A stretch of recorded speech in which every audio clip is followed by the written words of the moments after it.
TV ప్రేక్షకులకు స్వాగతం. వార్తలు చదువుతున్నది ప్రమీలారావు. పారిశుద్ధ్య కార్మికుల సమస్యలను ప్రభుత్వం తక్షణమే పరిష్కరించాలని ఏఐటియుసి జిల్లా నాయకులు జూపల్లి కోటేశ్వరరావు, హనుమంతరావు డిమాండ్ చేశారు.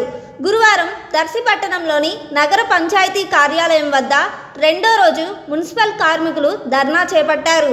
ఈ సందర్భంగా ఏఐటియుసి నేత జూపల్లి కోటేశ్వరరావు మాట్లాడుతూ, పట్టణాలు సుందరంగా ఉండాలంటే పారిశుద్ధ్య కార్మికులే ప్రధాన కారణమన్నారు. వారు సేవలు అందించకపోతే పట్టణాలు అధ్వానంగా మారి ప్రజలు రోగాల బారిన పడే ప్రమాదం ఉందని తెలిపారు. చాలీచాలని వేతనాలతో పారిశుద్ధ్య కార్మికులు జీవిస్తున్నారని, సమాన పనికి సమాన వేతనం ఇవ్వాలని ఆయన డిమాండ్ చేశారు. కాంట్రాక్టు కార్మికులందరినీ పర్మనెంట్ చేయాలని కోరారు. కార్యక్రమంలో సిఐటియు నాయకులు తాండవ రంగారావు, దర్శి నగర పంచాయతీ మున్సిపల్ వర్కర్స్ యూనియన్ అధ్యక్షులు పుల్లయ్య, కార్యదర్శి ప్రభాకర్, దావీదు, పెద్ద పుల్లయ్య, మరియమ్మ, చిన్నలింగయ్య తదితరులు పాల్గొన్నారు.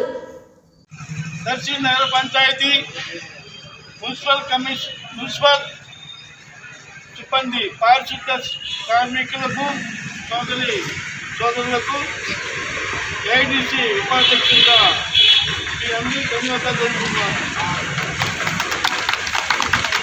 కామ్రేడ్, మనం రోజు డైలీ సబ్సిడీల కోసం పనిచేస్తూ ఉన్నాం. కనీస వేతనం, భార్య భర్త బిడ్డలు జీవించాలంటే ప్రభుత్వ లెక్కల ప్రకారం 20,000 ఉంటేనే మనం జీవించే అవకాశం ఉంది. అలాగే ఇప్పుడు ధరలు ఆకాశాన్ని అంటున్నాయి. దానికి వస్తే 16,000, 17,000, 18,000 కూడా సరిపోవడం లేదు. అందువల్ల మనందరం అత్యాకలితో జీవిస్తూ ఉన్నాం. అయితే ఈరోజు రాష్ట్ర వ్యాప్తంగా ఏఐటిసి అనుబంధ కార్మిక సంఘాలు, అలాగే సిఐటి కార్మిక సంఘాలు, వివిధ సంఘాలు తమ కోరికలు తీర్చాలంటూ వేతనాలు పెంచాలని, పరిమితి చేయాలని రాష్ట్ర వ్యాప్తంగా గత 20 రోజులు 24 రోజుల నుంచి సమ్మె చేస్తూనే ఉన్నాయి. కానీ రాష్ట్ర ముఖ్యమంత్రికి ఎలాంటి సీమ గుర్తించడం లేదు. ఇది చాలా దుర్మార్గమైన విషయము. కాబట్టి ఇప్పటికైనా రాష్ట్ర ప్రభుత్వము స్పందించి మున్సిపల్ ఆఫీసులో పనిచేస్తున్న పారిశుద్ధ కార్మికులందరికీ పర్మిట్ చేయాలని, అలాగే కనీస వేతనం 20,000 ఇవ్వాలని ఏఐటిసిగా మేము విజ్ఞప్తి చేస్తూ ఉన్నాం. కామ్రేడ్, మనము లేనిదే రాష్ట్రం లేదు. పరిశుభ్రంగా లేకపోతే రోగాలు వచ్చి చనిపోతున్నారు. నేను ఈరోజు మన దర్శి పట్టణంలో ఎక్కడ చూసినా చెత్త కుప్పలు, దుర్వాస చండాలంగా ఉంది. ఎందుకు? దీనికి కారణం ఏంటి? మన కోరికలు తీర్చాలో మనం సమ్మె చేస్తుంటే ప్రభుత్వం పట్టించుకోవాలి. ఆ విధంగా జ్ఞానాన్ని కలగాలి. ముఖ్యమంత్రికి తీసుకుపోవాలి. అలాగే ప్రతి పని మనం సృష్టించుకునే పని మనం చేస్తున్నాం. వాస్తవంగా మీరు దేవుడు లాంటి వాళ్ళు ప్రజలకి, అది ప్రజలు గ్రహించాలి. మీరు లేనిదే అసలు ప్రజలు లేరు. కాబట్టి ప్రభుత్వం ఇప్పటికైనా స్పందించి మీకు అందరినీ పర్మిట్ చేయాలని కోరుకుంటూ, ఈ పర్మిట్ కాని పక్షంలో అన్ని ప్రజా సంఘాలు కూడా మీకు మద్దతు పలుకుతాయి.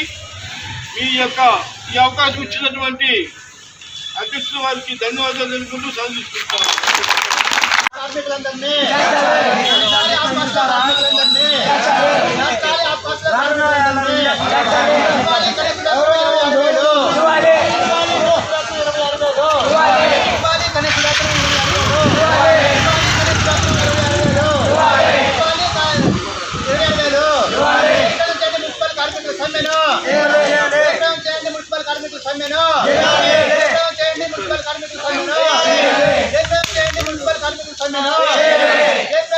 మున్సిపల్ కార్మికుల సమ్మెను వందెల్లాలి మున్సిపల్ కార్మికుల ఐక్యత. కార్మికుల ఐక్యత వర్ధిల్లాలి. వర్ధిల్లాలి మున్సిపల్ కార్మికుల ఐక్యత వర్ధిల్లాలి. వర్ధిల్లాలి మున్సిపల్ కార్మికుల ఐక్యత వర్ధిల్లాలి. ఇవ్వాలి కనీస వేతనం 26,000 ఇవ్వాలి. ఇవ్వాలి కనీస వేతనం 26,000 ఇవ్వాలి. కనీస వేతనం 26,000 చేర్చాలి ఆత్మహత్య కార్మికులందరినీ చేర్చాలి. చేర్చాలి ఆత్మహత్య కార్మికులందరినీ చేర్చాలి. మున్సిపల్ కార్మికుల గ్రాడ్యుయేట్ ఇవ్వాలి మున్సిపల్ కార్మికుల గ్రాడ్యుయేట్ ఇవ్వాలి మున్సిపల్ కార్మికుల గ్రాడ్యుయేట్ ఇవ్వాలి మున్సిపల్ కార్మికుల గ్రాడ్యుయేట్ చేర్చాలి ఆత్మహత్య కార్మికులందరినీ చేర్చాలి మున్సిపల్ కార్మికులందరినీ ఆత్మహత్యలో వర్ధిల్లాలి కార్మికుల ఐక్యత వర్ధిల్లాలి మున్సిపల్ కార్మికుల ఐక్యత వర్ధిల్లాలి మున్సిపల్ కార్మికుల ఐక్యత ఇవ్వాలి సమాన పనికి సమాన వేతనం 5,000 రూపాయల వేతనము వర్ధిల్లాలి కార్మికుల మున్సిపల్ కార్మికుల ఐక్యత